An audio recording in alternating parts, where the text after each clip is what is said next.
Donc bonjour Annick. Alors nous sommes ensemble aujourd'hui à la demande de nos amis de Belgique, de l'association Tetra, que je crois tu connais de longue date. Oui, j'ai deux très beaux souvenirs de Belgique. D'une part, l'association Tetra, en effet, laquelle j'ai parlé, et d'autre part, les interventions que j'ai eues avec Edmond Bratchen à la radio. Ce sont très très bons souvenirs. Et je suis heureuse de revenir vers eux aujourd'hui, par ton intermédiaire. Voilà, oui, j'ai eu longuement et la joie de faire la connaissance par caméra interposée de Vincent et de Martine, qui t'ont demandé donc par notre intermédiaire d'intervenir à l'occasion de ce colloque, de ce forum qu'ils organisent, sur le thème de l'homme de demain, l'homme universel, le 7e homme. Alors, cet homme qui, redressé, retrouverait ses racines du ciel et la véritable orientation de son chemin de croissance.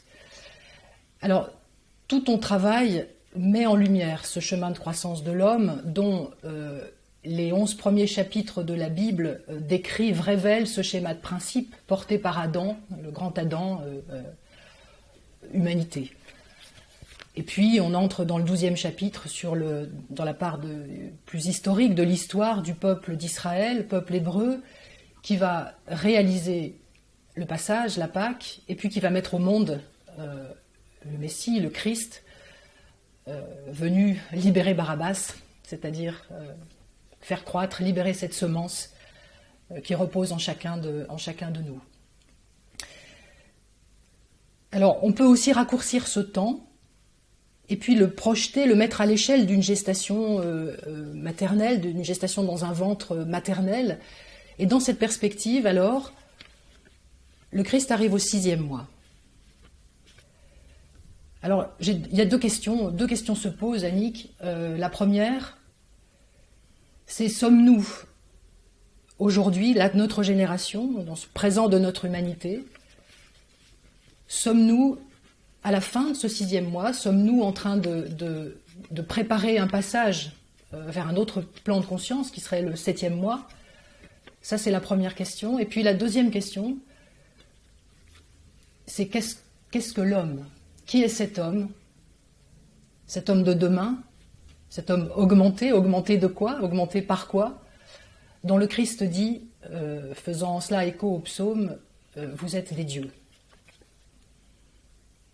Quelle question! C'est immense, immense ce que tu me demandes. Immense et en même temps, bon, c'est la chair même de notre vie, et donc je suis heureuse de pouvoir répondre à cette question. Tout d'abord, l'idée que nous pouvons considérer l'humanité comme étant dans la matrice cosmique, c'est une idée qui pour moi est extrêmement forte. Qui m'a permis d'ailleurs, que j'ai commencé d'écrire sans du tout penser que ça allait pouvoir faire l'objet d'un livre, et puis finalement ça fait l'objet d'un petit livre qui va bientôt paraître. Parce que, en effet, c'est évident que nous pouvons voir le cosmos comme étant cette matrice cosmique dans laquelle nous vivons des mois de gestation. Le Christ arrive au 6e mois de gestation parce que c'est très nettement exprimé dans la Bible. Marie va recevoir la visite de l'ange au 6e mois de l'année. Elle va aller voir sa cousine Élisabeth enceinte de 6 mois. Enfin, si on n'a pas entendu qu'il s'agit du 6, on n'a pas entendu grand-chose. D'autre part, ce que j'ai mis en lumière, c'est que ces mois de gestation duraient 2100 ans. Qui sont d'ailleurs les étapes aussi des signes du zodiaque. Et en effet, nous sommes en train de quitter l'ère des poissons et nous entrons dans l'ère des Verseaux. On pourrait citer beaucoup d'autres choses encore. Tout concourt à dire véritablement que nous sommes en train de passer du 6e au 7e mois. Le 7e mois aujourd'hui, qui arrive aujourd'hui, ouvre sur le 7. sur le 7e jour de la Genèse, où Dieu se retire pour que l'homme soit. Il ne se repose pas, cette image est totalement infantile. Il se retire par respect de la liberté de l'homme, qui va prendre un autre chemin, justement, et c'est bien ça le drame, si bien que nous sommes remis dans une nouvelle gestation.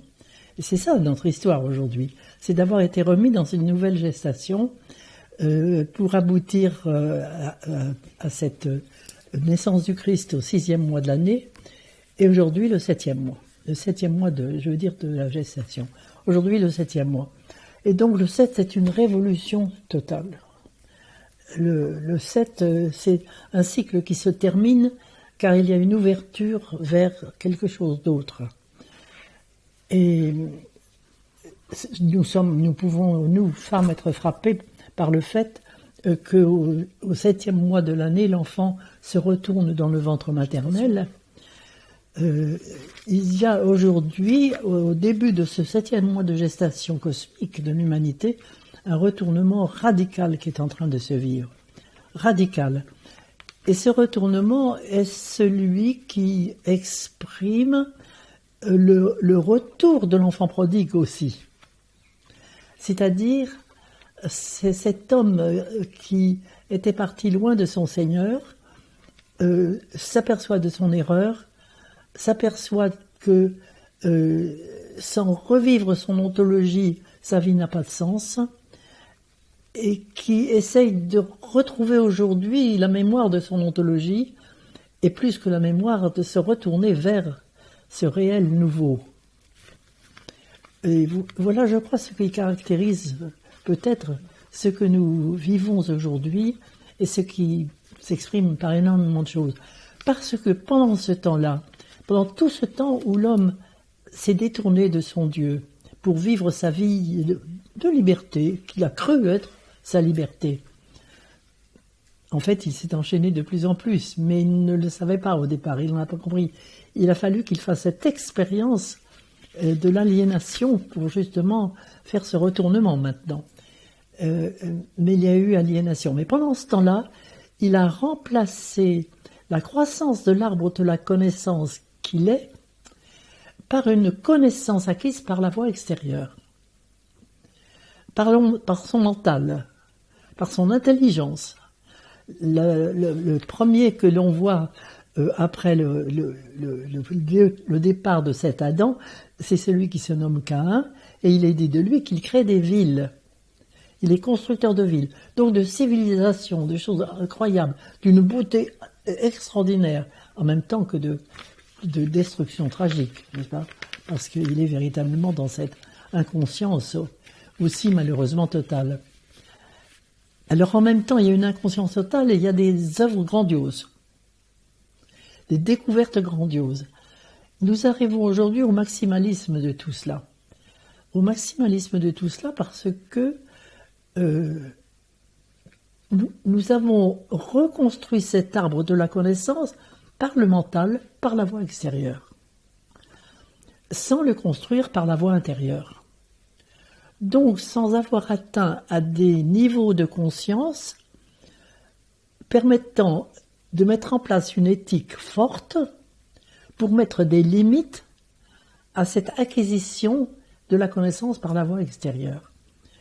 Et nous en arrivons aujourd'hui à quelque chose de tragique, parce que nous sommes à une limite, et cette limite est très très nettement exprimée dans le livre de la Genèse, lorsqu'il est dit que nous sommes proches de toucher à l'arbre de vie et que nous allons en être empêchés. Donc aujourd'hui, nous sommes empêchés, et je crois que les événements qui arrivent aujourd'hui sont vraiment œuvres divines et nous empêchent. Alors il y a ce côté négatif, si nous voulons voir cela par ce côté-là, mais qui en effet est très très douloureux, parce que nous n'avons pas cultivé notre ontologie. Les églises ont oublié notre ontologie, si bien que personne ne l'a vraiment, ou très peu l'ont cultivée. Seuls ceux parmi les mystiques qui l'ont retrouvée par eux-mêmes. Mais sans ça, s'il n'y a pas eu de culture de ces retrouvailles avec notre vie ontologique. Donc c'est extrêmement difficile à vivre seul. extrêmement difficile. Mais ça se passe de plus en plus. J'en vois de plus en plus à l'heure actuelle. Je suis inondée de mails de gens qui commencent à découvrir à l'intérieur d'eux cette dimension ontologique. Et c'est cela qui est en train de poindre en ce moment et qui est quelque chose de tout à fait remarquable et que je voudrais développer parce que ça n'est pas développé étant donné que ça n'est pas connu. Et je reprends à ce moment-là l'ontologie qui nous est dite dans les premiers chapitres de la Genèse, à savoir tout simplement l'homme image de Dieu. L'Adam, image d'Élohim. Adam n'étant pas un monsieur par rapport à une dame, mais étant l'humanité entière, donc hommes et femmes, bien sûr, hommes et femmes. L'humanité tout entière est image de Dieu. Et elle est dite mâle et femelle.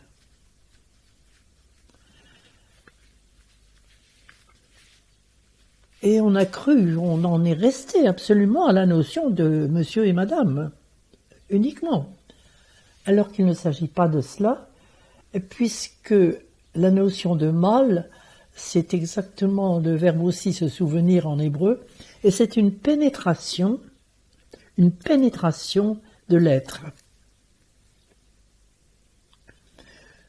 Or, qu'est-ce que l'être?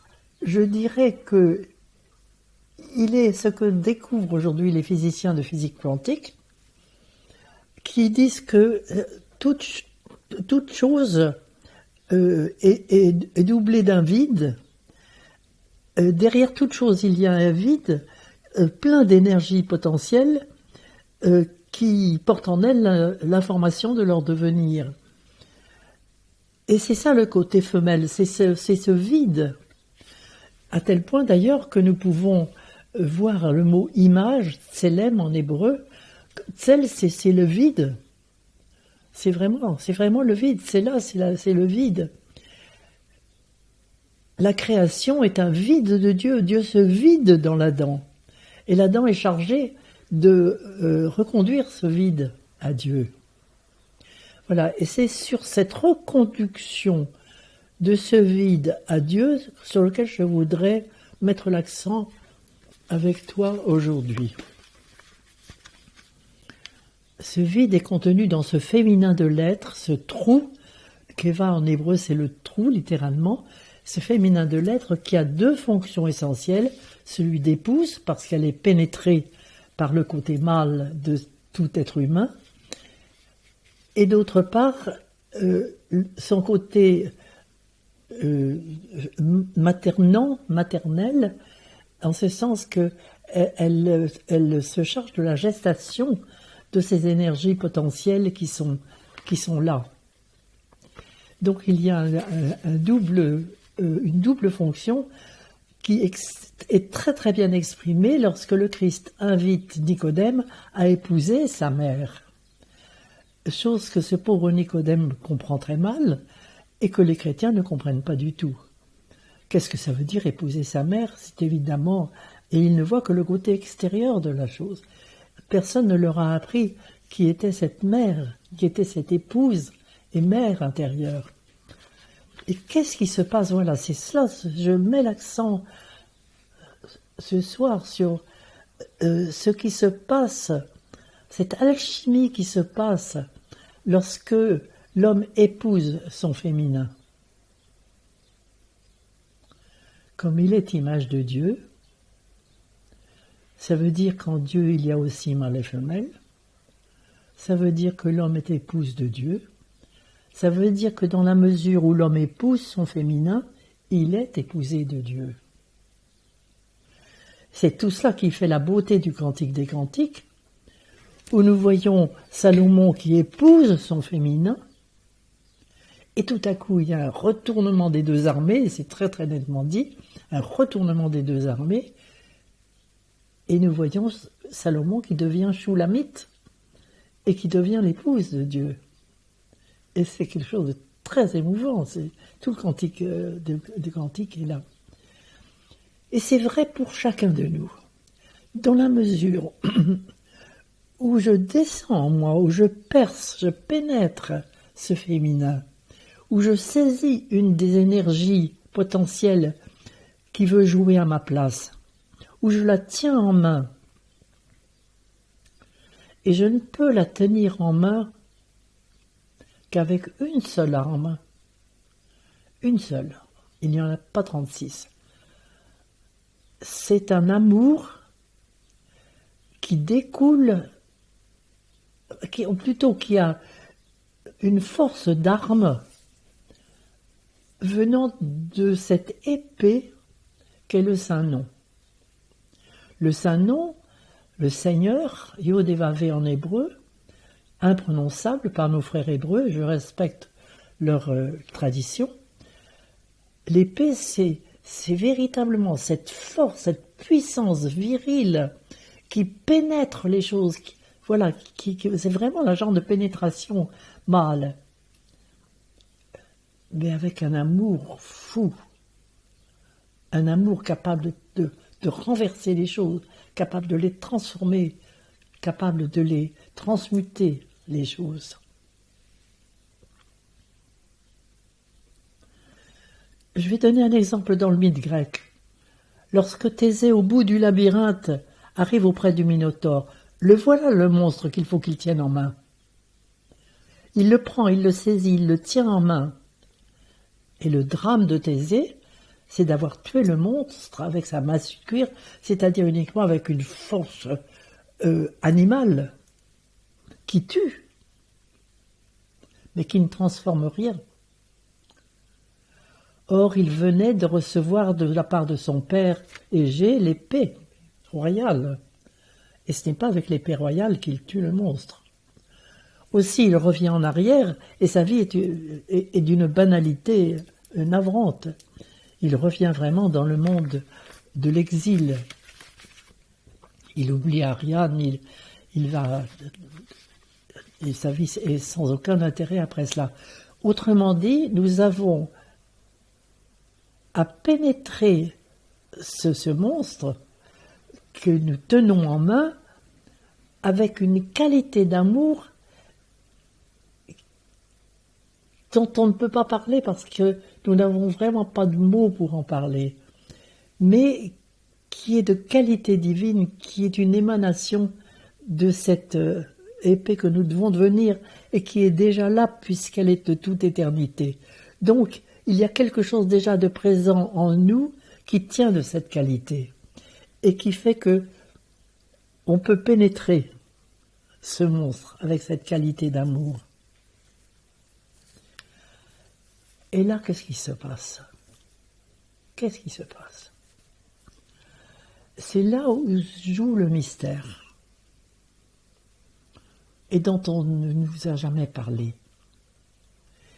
Il y a comme une alchimie secrète qui se joue et qui fait que il y a comme lorsqu'un courant électrique passe dans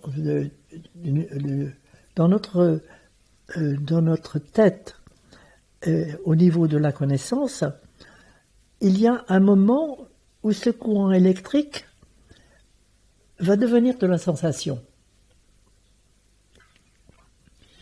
C'est comme si il y avait une opération, je l'appelle alchimique, ce qui est juste, mais aussi comme un tour de prestidigitation qui se jouait et qui fait que nous vivons une expérience. Tout à coup, cette énergie que nous tenions en main devient une expérience. On n'a pas de mots pour le dire, c'est extrêmement difficile. Et une expérience qui met dans une joie, la joie d'une connaissance, la joie qui peut connaître des peines, mais qui reste une joie. Une joie qui n'a pas grand-chose à faire avec nos joies, même les plus grandes, ordinaires. Elle tient du divin, cette joie-là. Elle est un orgasme. Mais l'orgasme que nous connaissons tous d'une façon toute simple et ordinaire est très passager. Cet orgasme lié à cette joie dure. Et non seulement dure, mais s'exprime par une ouverture de conscience totalement autre. C'est de la conscience. En fait, la conscience, c'est de la sensation. De la sensation, c'est de la conscience. C'est très très difficile à exprimer. Mais c'est cela qui se joue. Et c'est là où les mystiques n'ont pas de mots pour le dire. Ils n'ont pas de mots. Ils n'ont que l'expérience. Et tant que l'autre ne connaît pas cela, comment le lui faire comprendre? Ce n'est pas de la compréhension du mental, ça ne relève pas du mental. C'est très difficile. Et pourtant, je crois qu'il faut le dire. Ça a l'air contradictoire, mais je crois qu'il faut le dire. C'est surtout ça que je voulais dire, parce que dans ce qui est proposé dans ce séminaire, et maintenant que on a fait le retournement, eh bien chantons, dansons. Attention, chantons, dansons, il y a une raison pour chanter et danser. Et puis c'est quelque chose qui n'a jamais fini de se construire. Parce qu'il y a une énergie, et puis après il y en aura une autre, et puis après encore une autre. Et c'est un monde qui est à l'intérieur de nous. C'est un monde. Et c'est comme cela que nous pouvons, je crois, devenir fruits de l'arbre de la connaissance. Et je pense à quelqu'un dont nous avons parlé ensemble l'autre jour, Saint Séraphin de Sarov, qui s'est transfiguré de son vivant, qui est devenu fruit de l'arbre de la connaissance. Et Motovilov est un homme qui vivait il n'y a pas tellement longtemps. J'ai connu un homme qui a connu Motovilov, et Motovilov raconte dans un livre, n'est-ce pas, la transfiguration de Saint Séraphin de Sarov. C'est quelque chose donc c'est une chose possible. Autrement dit, si l'incarnation divine est possible, la déification de l'homme l'est aussi. On rejoint ce que découvrent les physiciens aujourd'hui, à savoir qu'il n'y a pas de discontinuité entre la matière et l'esprit. Et l'incarnation du Verbe, il n'y a aucune raison de la rejeter aujourd'hui.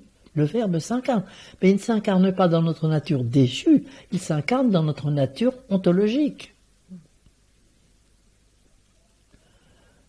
Il prend la peau animale, mais il n'en prend pas la nature. Il prend la peau animale pour être avec nous. Moi, je suis frappé que dans les évangiles, mais continuellement, le Christ se dérobe à la foule. C'est le verbe dérober qui est employé continuellement, continuellement. Parce que son corps est autre.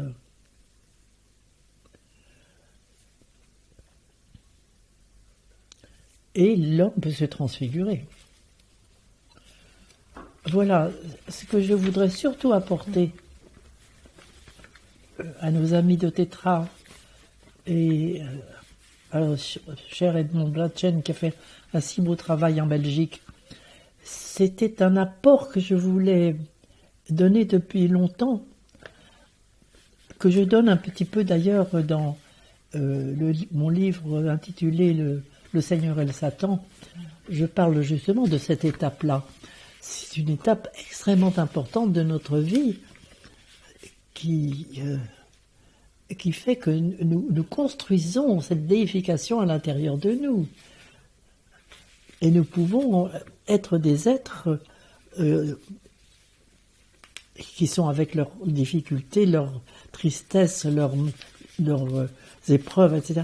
Mais cette joie s'inscrit en profondeur. Et rien ne peut l'arracher.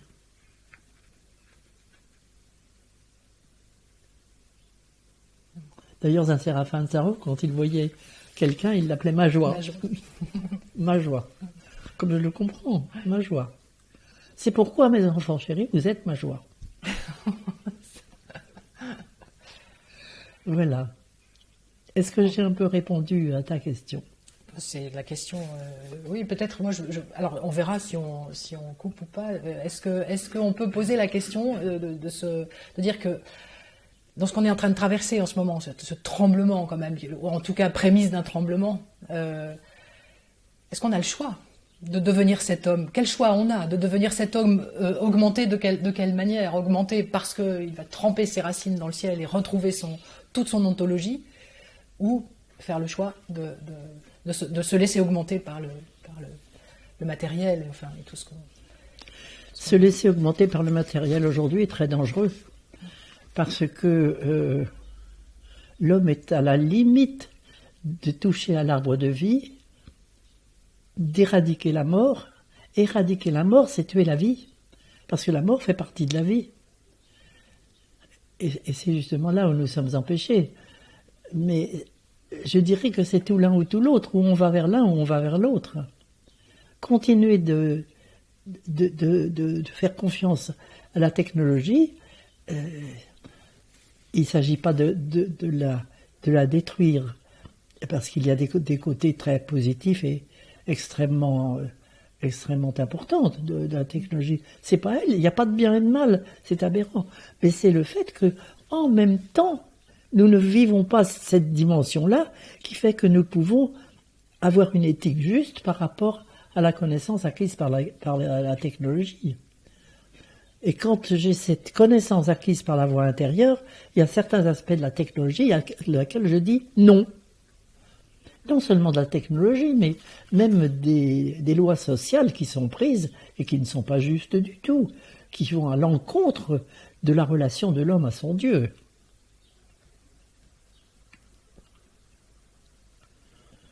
Donc nous jouons les apprentis sorciers aujourd'hui. Et nous sommes arrêtés. Je crois que l'année dernière, quand Notre-Dame a brûlé, c'était déjà un signe. Et tout le monde l'a ressenti. Tout le monde l'a ressenti. Même les plus agnostiques. Je voyais les réactions à la télévision, c'était vraiment étonnant. Tout le monde l'a ressenti. Avec le Covid-19, on n'ose pas le dire. Mais c'est très très dur. Mais il est bien certain que c'est l'amour divin qui joue là. L'amour du divin qui vient sauver son enfant. Est-ce qu'on peut mettre en lien, Annick, les épreuves que l'humanité traverse? Tu cites le Covid-19, tant d'autres, tant de tremblements. Est-ce qu'on peut les mettre en lien avec les plaies d'Égypte, qui sont autant d'épreuves qui précèdent pour les Hébreux la sortie de la terre d'esclavage, la sortie du labyrinthe, qui précède la Pâque? C'est évident. Moi, je crois... tu vois que nous avons trois passages extrêmement importants, qui sont Noé, sorti des eaux du déluge, qui est appelé à construire son arche, et puis sortant de l'arche après, il est invité à aller dans sa tente, où nous voyons vraiment les trois étapes, la noyade dans la matrice d'eau, et puis construire la matrice de feu, l'arche, et puis après dans la tente, la matrice du crâne. On a vraiment ces trois étapes très très signifiées pour l'humanité totale.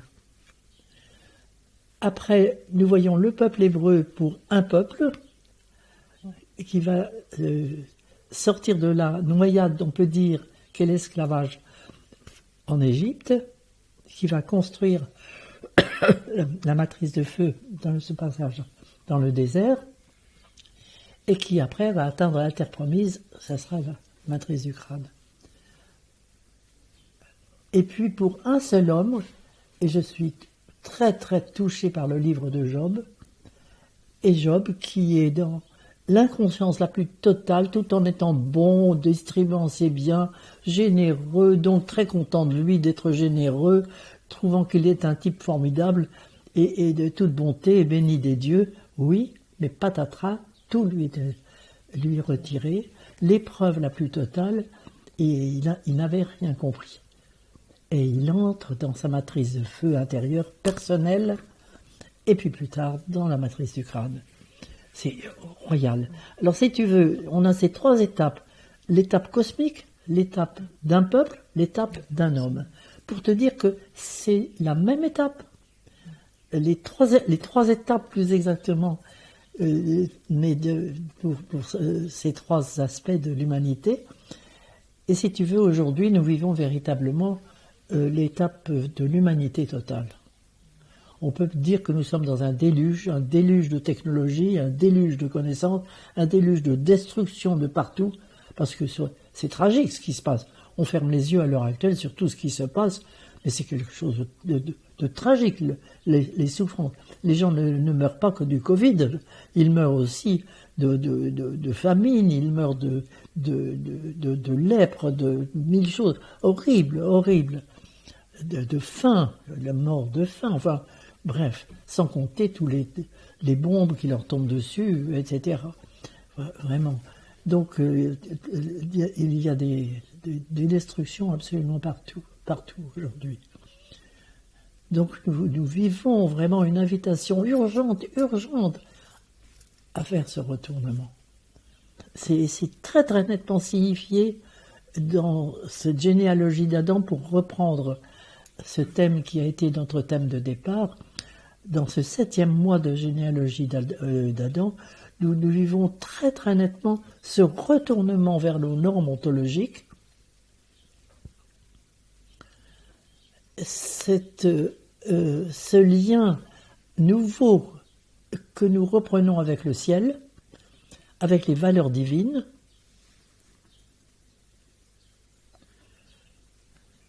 Je crois que c'est ça qui caractérise notre époque. Et nous avons détruit la terre. Nous l'avons détruite en grande partie. Alors elle peut retrouver sa fertilité parce qu'il y a une puissance de vie qu'on retrouve partout avec la grâce de Dieu. Une puissance de vie qui peut repartir d'une façon extraordinaire. Mais en attendant, on a tout tué, véritablement. Et donc, ce n'est que si nous nous retournons et que nous reprenons les informations venant d'en haut, que nous... Alors, on peut reprendre les plaies d'Égypte comme étant, en effet, des archétypes. J'ai écrit un livre sur ce sujet pour essayer de voir justement ce qu'il y a derrière. Et justement, derrière la deuxième plaie d'Égypte, c'est vraiment toute la technologie. Hein. C'est nettement ça. C'est nettement ça. Il y a aussi une que j'aime énormément, qui est celle qui signifie que toute chose qui n'est plus reliée au verbe fondateur de cette chose devient la peste. Et que de choses aujourd'hui qui sont complètement scindées du verbe créateur. Combien Alors il ne faut pas s'étonner de voir des maladies. Nous les créons de toutes pièces. Et puis bien sûr, il y a tous les abus sexuels qu'on retrouve avec la septième plaie, etc. Enfin, nous connaissons tout cela. Donc nous allons vers la Pâque. D'ailleurs, je suis étonné qu'on appelle ce mot Pâques parce que, en fait, le passage de la mer Rouge, c'est pas le mot de la Pâque. Le passage de la mer Rouge, c'est le nom des Hébreux, passage Ever. C'est le passage. Alors que la Pâque, le mot Passoar, c'est le fait que les Hébreux sont épargnés lorsque l'ange exterminateur de la 9e plaie d'Égypte s'abat sur l'Égypte et tue les fils aînés des Égyptiens, ainsi que les animaux premiers-nés. Donc ils sont mis au rang des animaux. Et c'est ça la Pâque. C'est les Hébreux qui sont épargnés. L'ange exterminateur passe au-dessus de la porte des Hébreux. Et c'est ça qui a donné le nom de la Pâque. Hein. C'est quand même étonnant. Passe au-dessus. Et en même temps, c'est une œuvre messianique. Parce que le mot Mashiach, qui est l'exterminateur, on peut le voir aussi comme étant le nom du Messie. Hein.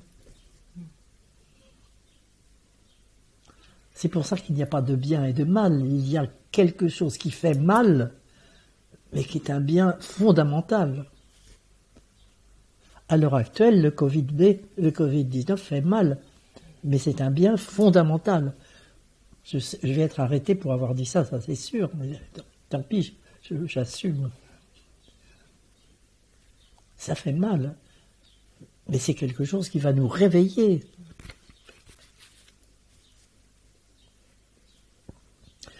Voilà ce que je peux répondre à ta question.